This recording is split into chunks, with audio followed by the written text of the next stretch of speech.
Yo les Nakama, j'ai pris une méga claque à cause de cet animé.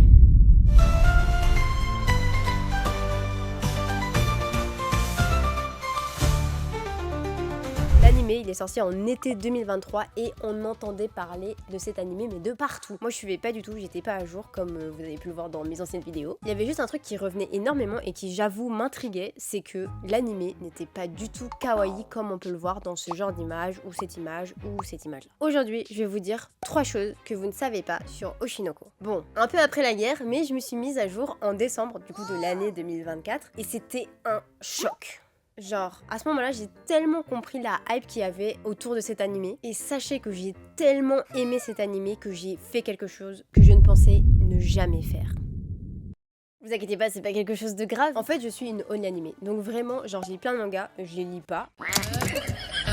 Je regarde que des animés et typiquement genre les scans ou ce genre de trucs, bah je vais jamais les lire. Genre ça me donne pas du tout envie alors que je sais pas pourquoi un manga genre j'aurais plus de facilité à le lire qu'un scan. Alors que quand on me demande pourquoi je lis pas scan, je dis ah parce qu'il y a pas de couleur, parce qu'il y a pas d'émotion, alors qu'en fait c'est exactement pareil dans les mangas. Bref, tout ça pour dire que pour la première fois de ma vie, j'ai craqué. J'ai terminé l'animé, ni une ni deux, j'ai pris mon téléphone, j'ai cherché les scans, j'ai essayé de chercher quand est-ce que ça s'arrêtait. D'ailleurs, bah si vous êtes dans le même cas que moi et que vous avez toujours pas regardé l'animé et que là vous venez de terminer, et très clairement il y a toujours pas la suite. La fin du manga, genre elle est pas encore sortie en animé, donc si vous voulez lire les chapitres de quand est-ce que ça s'est arrêté dans l'animé, je vous les drop juste ici, c'est cadeau, parce que vraiment si vous êtes comme moi, vous allez juste vouloir savoir la suite. Bref, c'était tellement oufissime que j'ai passé 2 nuits à lire les scans sans m'arrêter, genre j'ai fait limite des nuits blanches, je suis restée jusqu'à 4-5 heures du matin à bouffer les scans de cette œuvre tellement c'était masterclass. En fait ce qui est ouf c'est que l'histoire de chaque personnage est vraiment oufissime, d'ailleurs je sais pas c'est qui votre perso préféré, n'hésitez pas à me le dire en commentaire, parce que moi je pense que j'ai un coup de cœur énorme pour Alima. Je vais pas vous spoil hein, mais avec les scans et surtout à la fin, mais je suis désolée, ce personnage est incroyable de A à Z. 1. Le générique. Avoue que quand tu l'as écouté la première fois, t'étais comme ça.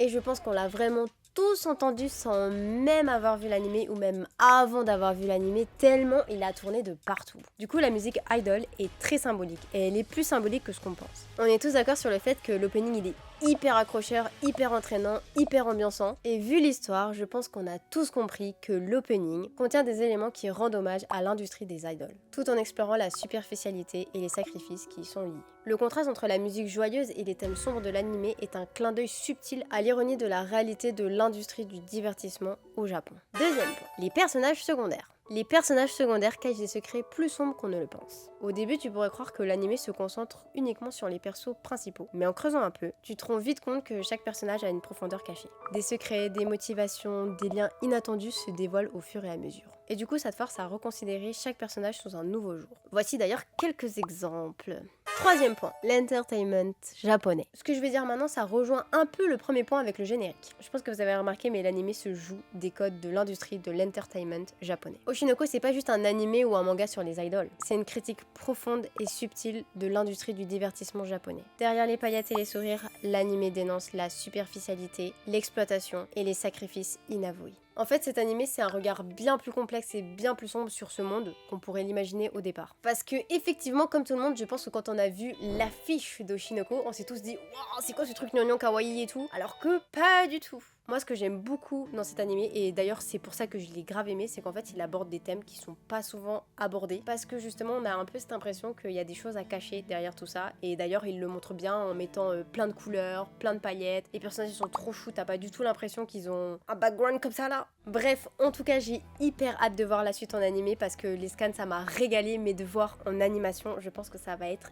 insane, ça va être incroyable, parce que si vous avez pas encore lu les scans, il va se passer des dingueries, j'en dis pas plus. Bref, si vous n'êtes pas au courant, la suite c'est que pour 2026, donc si vous êtes comme moi, n'hésitez pas à craquer, je vous mets le chapitre pour la suite juste ici. Bref, c'est la fin de cette vidéo, j'espère qu'elle vous aura plu, moi j'ai trop kiffé et je trouve ça super intéressant de parler d'animé comme ça, donc si vous voulez plus de vidéos dans ce genre, n'hésitez pas à me le dire en commentaire, en me mentionnant bien sûr quel animé vous intéresserait. N'hésitez pas à vous abonner, à activer la cloche et de mettre un petit pouce bleu, ça me ferait vraiment plaisir. Bref, comme d'habitude, on se retrouve très vite pour de nouvelles aventures, c'était Kyu, bye bye.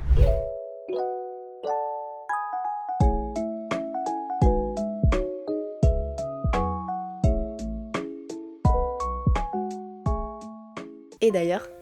J'ai ça dans mon setup, c'est pas pour rien.